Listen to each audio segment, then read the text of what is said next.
Hello Facebook Live, bienvenue dans ce nouveau live qui est le deuxième live d'une série de lives que je vais donner cet été. Donc ça fait partie de mon challenge des 21 jours de live. Donc bienvenue si c'est la première fois que vous nous rejoignez dans ces lives. J'espère que vous allez bien. Aujourd'hui, on va parler d'un sujet un peu chaud, qui est comment en fait ne plus se laisser atteindre par la critique. Parce que j'ai remarqué parmi mes lectrices, parmi mes clientes, qu'on est, et je m'inclus à l'intérieur parce que j'ai fait beaucoup de chemin par rapport à ça, mais je suis toujours en chemin par rapport à ça, et je vais vraiment être là aujourd'hui pour partager ce que moi j'ai appris. Ce que moi j'ai appris à travers mes expériences, à travers les blocages que j'ai pu dépasser, et où j'en suis aujourd'hui par rapport à ça. Et j'espère que ça va pouvoir vous éclairer parce que j'ai déblayé quand même pas mal de chemin pour vous et ça va vous permettre d'avancer peut-être plus sereinement par rapport à la critique et par rapport à la façon de vivre la critique. Parce que c'est surtout ça en réalité qui va faire la différence. Avant ça, si ce n'est pas encore fait, vous pouvez aller télécharger ma checklist des 5 habitudes qui vampirisent votre énergie vitale. Ces voleurs d'énergie qui vous empêchent de vous accomplir pleinement, d'être au maximum de votre potentiel. Donc je vais vous remettre le lien juste après le live sous la vidéo. Vous pourrez aller la télécharger si ce n'est pas encore fait. Je pense que c'est tout ce que j'avais à vous dire. Rejoignez aussi notre groupe privé Femmes entrepreneurs d'une vie magnétique parce que les lives en fait vont avoir lieu dans ce groupe-là. Donc c'est un groupe secret que j'ai créé vraiment pour les femmes qui veulent passer au niveau supérieur pour leur vie, qui ne veulent plus stagner dans leur blocage, dans leur peur et qui ont envie d'aller vers la version la plus magnétique d'elles-mêmes et qui ont envie de construire la vie de leurs rêves pas à pas avec une communauté bienveillante. Donc rejoignez le groupe. Il y a quelques petites questions auxquelles je vous demande de répondre pour être sûr qu'on soit en phase. Parce que si je ne peux pas vous aider, je ne peux pas vous aider. Donc vraiment, voilà, c'est important qu'on soit, alignés par rapport à ce que moi je peux vous apporter et par rapport à ce que vous cherchez. Donc rejoignez-moi et les autres membres dans le groupe maintenant. La critique. Alors, en fait, pourquoi c'est si difficile d'accepter la critique, d'entendre la critique, et pourquoi, encore plus pour nous les femmes, je pense, et surtout les femmes que j'accompagne, qui en général, qu'elles soient entrepreneurs, qu'elles soient profs de yoga, qu'elles soient aussi thérapeutes ou dans l'accompagnement, ce sont des femmes qui sont souvent hypersensibles, qui sont connectées aux énergies des autres, qui sont un petit peu éponges et qui prennent pour elles tout ce qui passe quelque part. Et ça, souvent, ça épuise. Alors, si on rajoute par-dessus ça la critique, c'est encore plus difficile. Moi, il y a vraiment eu un temps où je pouvais me rendre malade d'avoir entendu une critique sur moi et ça pouvait me gâcher une soirée, un week-end, une semaine. Donc voilà, je lève le doigt, je lève la main parce que je suis la première à avoir vraiment souffert de ça et à m'être gâché un temps précieux en ressassant, en essayant de me justifier, en essayant de trouver le pourquoi du comment, mais pourquoi il m'a dit ça, et etc. etc. Et quand on rentre là-dedans, en fait, on perd un temps et une énergie qui sont si précieuses, qui pourraient être mises dans l'action, qui pourraient être utilisées pour passer du temps avec ceux que vous aimez, du temps de qualité, ou tout simplement pour vous ressourcer et trouver une paix intérieure. Parce que s'il y a quelque chose que j'ai vraiment appris sur la critique, c'est que de toute façon, elle en dit bien plus sur celui qui la formule que sur celui qui la reçoit, sur celui à qui elle est adressée. Donc quand on vous fait en fait une critique, alors attention, on va bien discerner deux choses dans ce live. C'est qu'il y a ce que j'appelle les retours constructifs, parce que pour moi, si c'est une critique, c'est une critique, mais ça peut être un retour constructif, c'est-à-dire que quelqu'un va venir vous donner une information, un feedback, vous faire un retour sur quelque chose qui peut vous être utile et qui est à accueillir. Et dans ces cas-là, la remise en question, elle est utile. Le bilan, il est utile. Bonjour Muriel, merci de nous rejoindre. Si vous êtes là en direct dans le live, n'hésitez pas à poser vos questions et à dire où vous en êtes, vous, par rapport à la critique. Est-ce que c'est quelque chose que vous vivez bien quand on vous critique, quand on vous fait un reproche? Voilà. Est-ce que ça vous atteint vraiment en plein cœur et ça vous coupe la respiration? Est-ce que vous ressassez pendant des jours et des jours? Ou est-ce que c'est quelque chose que vous avez appris à plus ou moins gérer Et c'est pas le mot que je vais employer, mais je vais revenir là-dessus. Donc moi, ce que je disais, c'est que finalement, il y a une phrase qui a changé ma vie. Un jour, j'ai lu cette phrase et ça a changé ma vie. Ça a été vraiment le point de départ d'un nouveau rapport à la critique pour moi, d'une prise de recul vraiment phénoménale qui m'a permis de ne plus me laisser atteindre en plein cœur par la critique. Et cette phrase, c'est une phrase de Marshall Rosenberg, pour celles qui connaissent la communication non violente, CNV. Et en fait, lui, il dit que la critique, c'est toujours une expression tragique d'un besoin insatisfait. Une expression tragique d'un besoin insatisfait. Donc si on vous dit par exemple, je ne sais pas, si vous arrivez en retard à une réunion et qu'on vous dit t'es pas professionnel, en fait c'est pas ça que ça veut dire. C'est qu'il y a un besoin derrière et il faut surtout pas prendre la chose au premier degré.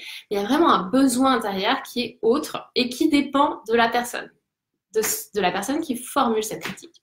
Donc en fait, peut-être que votre patron ce jour-là, il aurait aimé vous dire moi j'ai besoin qu'on se synchronise sur les horaires. J'ai besoin de pouvoir compter sur toi. J'ai besoin de renvoyer une bonne image à mes clients. Voilà. Et donc ça veut dire qu'une première partie du travail à faire, c'est d'aller chercher le besoin qui est derrière la critique. Et de ne jamais, jamais, jamais prendre et accepter la critique telle qu'elle vous est formulée, telle qu'elle vous arrive en pleine face, en fait. C'est un peu ça.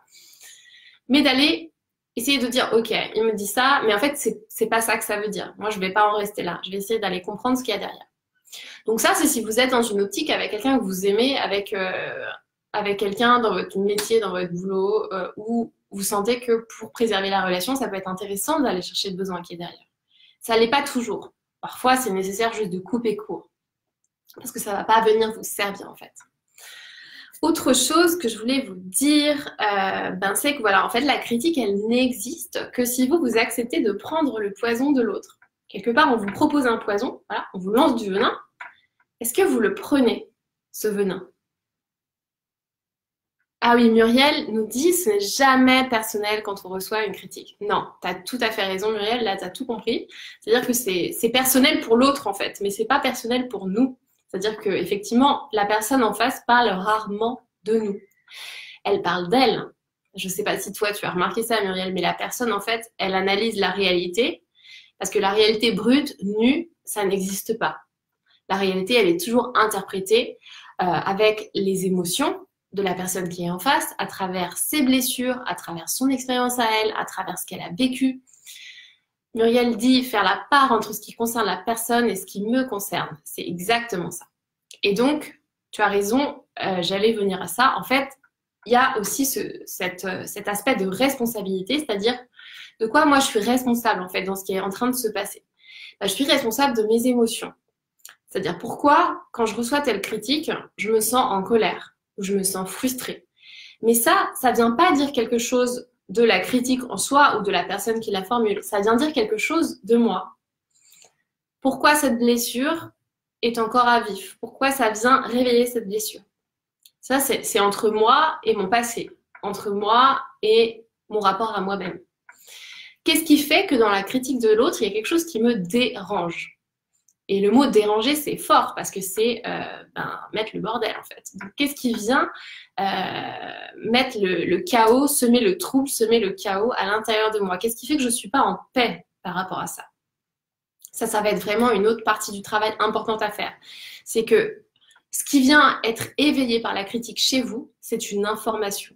C'est pas bon, c'est pas mauvais en soi. Il n'y a pas de jugement à avoir là-dessus en fait, mais c'est une information. C'est donc là, ça vient réveiller ça, en fait. Donc, ça veut dire qu'il y a de la colère en moi. Je ne le voyais pas. Mais là, ça vient juste mettre en lumière ça. Peut-être que je le travaille. Muriel vient nous dire, et si ça me fait mal, voir en moi où elle vient me faire mal et elle met en lumière où je dois encore me guérir. Ouais, là, je ne pourrais pas être plus d'accord avec toi. Tu le dis très bien, Muriel. Merci.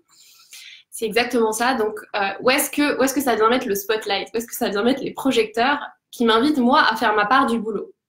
Pour que la prochaine fois, ça me fasse rien, parce que j'aurai travaillé là-dessus et il n'y aura plus de problème. D'ailleurs, dans le programme, dans mon mini-programme Aube, juste pour que vous sachiez, j'accompagne les femmes qui veulent, donc c'est dans la première partie du programme en fait, on vient vraiment justement travailler sur la critique et comment en fait, parce que quand vous... Attendez, j'ai mal expliqué, je recommence, je me suis emmêlé les pinceaux. En fait, vous êtes le miroir de l'autre. Il va se servir de vous comme support de projection et essayer d'envoyer son venin. Et tout le travail, pour ne pas prendre le poison, ça va être de prendre le miroir et de le mettre devant vous, en fait, pour lui renvoyer sa critique. Et moi, ce que je vous aide à faire dans le mini-programme Aube, c'est vraiment à venir prendre le miroir. Je vous donne les techniques qui vont vous permettre de prendre le miroir, de le mettre devant vous et de renvoyer un miroir magique. Vraiment, j'appelle ça comme ça, cette technique, pour pouvoir retourner, en fait, vers l'autre. Toujours travailler avec cet effet miroir pour que ça ne vous atteigne pas personnellement et pour que vous ne vous impliquiez pas personnellement, pour que vous ne soyez pas en train de diluer votre pouvoir ou en train de prendre le poison de l'autre, parce que c'est à tout prix ce qu'il faut éviter dans ces situations-là. Et tout ça pour dire que je vous redis ça, donc... Ouais, quelle émotion revient? Ça, c'est quelque chose qu'on travaille plutôt dans Habiter sa peau parce que c'est quand même assez complexe, mais vraiment de venir apprendre à libérer ces émotions pour pas qu'elles stagnent à l'intérieur et pour pas qu'elles puissent être à chaque fois ravivées en fait quand quelque chose se produit. Salut Sonia, je vois que Sonia nous rejoint. Sonia a lancé quelque chose parce qu'elle pratique le yoga. Et le yoga, c'est une bonne manière aussi de mettre les émotions en circulation. Hein. Il y a beaucoup de techniques pour venir libérer la colère qui sont hyper intéressantes. Et voilà moi où j'en suis par rapport à la critique. Ah oui, je voulais vous raconter une histoire que ma belle-mère m'a racontée il y a quelques jours. J'ai trouvé ça génial. Elle m'a dit j'ai une technique infaillible. Parce que je ne sais pas si vous avez remarqué, mais tout ce qui est mail, SMS, il y a un aspect vicieux, un peu pernicieux là-dedans. C'est que les gens vont se décharger leurs émotions, critiquer, et en fait, ça parle d'eux-mêmes, et jamais ils se permettraient de faire ça s'ils étaient en face de vous, mais le SMS leur offre quelque part une voie où ils s'exposent pas directement, et c'est plus facile pour eux de déverser leur colère, leur frustration, etc. Et en fait, ma belle-mère, elle me dit, mais moi, quand je reçois un message comme ça, où je comprends que c'est pas du tout adressé à moi, c'est la personne qui est vraiment dans ses peurs, dans ses frustrations, dans ses blocages, ce que je fais, c'est que je ne réponds pas, mais par contre, je copie le message et je lui renvoie. Donc voilà, elle a vraiment trouvé une technique pour mettre le miroir devant, pour renvoyer à la personne ce qui lui appartient. Et symboliquement, c'est déjà hyper important, parce que ça veut dire, je ne prends pas en fait, c'est à toi, je te le rends. Cette critique, elle t'appartient. Elle n'a rien à voir avec moi. Et d'ailleurs, je vous ferai un prochain live là-dessus parce que moi, j'appelle ça un peu le test de l'univers. C'est que je suis convaincue que chaque jour, en fait, l'univers vient nous tester. Et ce test, il se matérialise entre autres par le fait que les gens vont essayer de vous envoyer leur poison. Et le test, c'est de ne pas prendre le poison. C'est de ne pas le prendre et justement de réaliser que ça n'a rien à voir avec vous. Et d'essayer de leur faire prendre conscience à eux que ça a à voir avec leur fonctionnement. Alors attention, hein, on n'est pas en train d'essayer de faire de la thérapie avec les autres ou de les porter, il ne s'agit pas du tout de ça. Mais il faut être deux, j'aime bien aussi cette phrase, il faut être deux pour danser le tango. Donc si vous arrêtez en fait de jouer votre rôle en ne prenant pas le poison, l'autre va être obligé de changer d'attitude à un moment.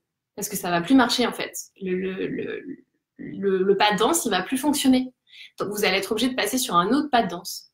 Et ça ne viendra que de vous, de ce que vous êtes prête à changer dans votre manière de prendre la critique, de la recevoir et de ne pas l'accepter, de ne pas la prendre pour argent comptant. Pour celles qui sont là, est-ce que vous avez des questions par rapport à la critique? Qu'est-ce qui est difficile en fait pour vous aujourd'hui? Et qu'est-ce qui fait que vous vous laissez atteindre par la critique? Est-ce que vous pouvez vous arriver à mettre quelque chose dessus? Est-ce que vous arrivez à comprendre un petit peu ce qui fait que vous vous laissez atteindre? Je vous demande par curiosité. Peut-être que vous avez déjà parcouru du chemin par rapport à ça aussi. Hein. Peut-être que vous ne vous laissez plus avoir, que vous n'êtes plus dupe quelque part. C'est comme un jeu en fait, hein. C'est vraiment un jeu dans le sens terrain d'expérimentation, hein. Pas jeu pour s'amuser, parce qu'il ne s'agit pas de s'amuser avec la détresse de l'autre. Hein. C'est pas ça que je dis, mais c'est un terrain d'expérimentation.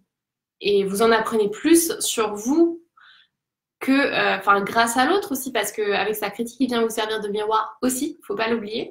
Donc, on peut même presque être reconnaissant, être reconnaissante de ce qui nous invite à venir travailler pour nous libérer.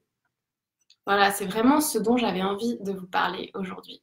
Parce que je pense que c'est un sujet qui est très à vif, hein, chez pas mal d'entre vous. Dans tous les messages que vous m'envoyez, les emails, je le ressens. C'est assez prégnant comme question. On a fait un live sur la confiance en soi aussi, donc ça va un petit peu ensemble en fait, hein, parce que quand vous comprenez, Sonia Duchesne dit ça fait mal quand ça vient dans la famille. Ouais, alors je suis d'accord avec toi. Je trouve ça encore plus dur quand ce sont des gens qu'on aime, parce que plus on les aime, plus on va avoir du mal à mettre le miroir devant soi. C'est tout le jeu justement, bah, c'est que quand on est dans l'affect, quand on est dans l'émotionnel, c'est très dur d'avoir cette prise de recul. Parce qu'on se dit qu'ils connaissent aussi quelque chose de nous.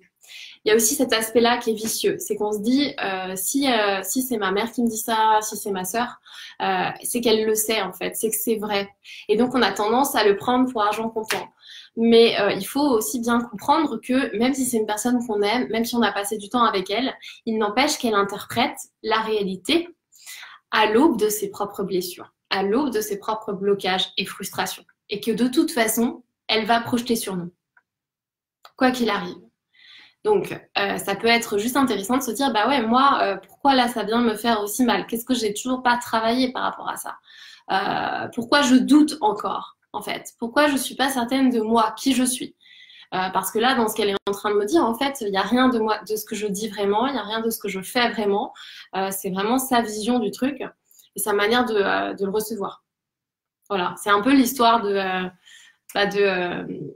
si on vient pas vous chercher à la gare, je dis n'importe quoi.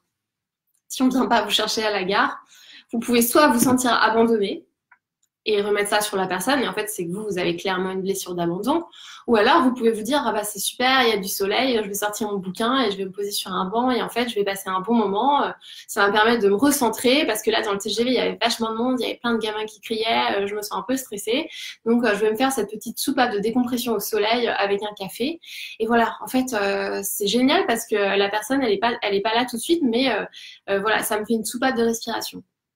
Vous voyez que c'est deux manières de réagir qui sont complètement différentes. Et ça a à voir avec vous-même. Ça n'a pas à voir avec l'autre. Le fait qu'il soit à l'heure ou pas à la gare, peu importe en fait. C'est ce que vous en faites. Donc, critique constructive, en soi, c'est est-ce que vous, derrière, vous construisez ou est-ce que vous détruisez? Et l'ambivalence, elle est là. C'est là qu'il va falloir trouver votre équilibre. Moi, là où je peux vous aider, c'est dans la partie 1 du programme Aube, du mini-programme Aube. Vous pouvez allez regarder si vous voulez, je vais vous remettre le lien en dessous de la vidéo. Mais en fait, en partie 1, on travaille vraiment cette façon de poser ses limites et donc de venir tendre le miroir pour restituer à l'autre ce qui lui appartient et ne pas prendre le poison. Et là, vous épargnez votre énergie, épargnez votre temps, ne plus vous laisser embarquer en fait dans des drames qui n'en finissent plus et dans des prises de tête qui sont entretenues par votre mental, par votre ego, par ce besoin de contrôler parce qu'on aimerait contrôler ce que l'autre pense, mais en fait, on ne pourra jamais contrôler ce que l'autre pense. Donc, là où nous, on peut contrôler, eh bien, c'est à l'intérieur de nous. Parce qu'on est cette portion de l'univers qu'on peut maîtriser, qu'on peut contrôler. Et moi, c'est ce que je vous invite à faire dans la lumière.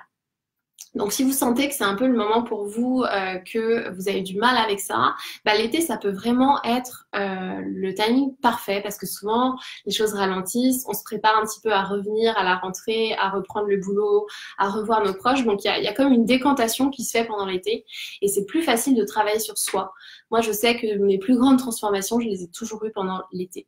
Donc voilà, si vous voulez nous rejoindre, les portes sont ouvertes et je vous invite à aller regarder pour voir si ça vous appelle. Voilà. Et si vous regardez en décalé, n'hésitez pas à venir poser vos questions sous les commentaires parce que je les regarde et je vous répondrai avec grand plaisir. Voilà, et les filles, je vous dis à très bientôt. Prenez soin de vous et n'oubliez pas de ne pas prendre le poison. Allez, ciao!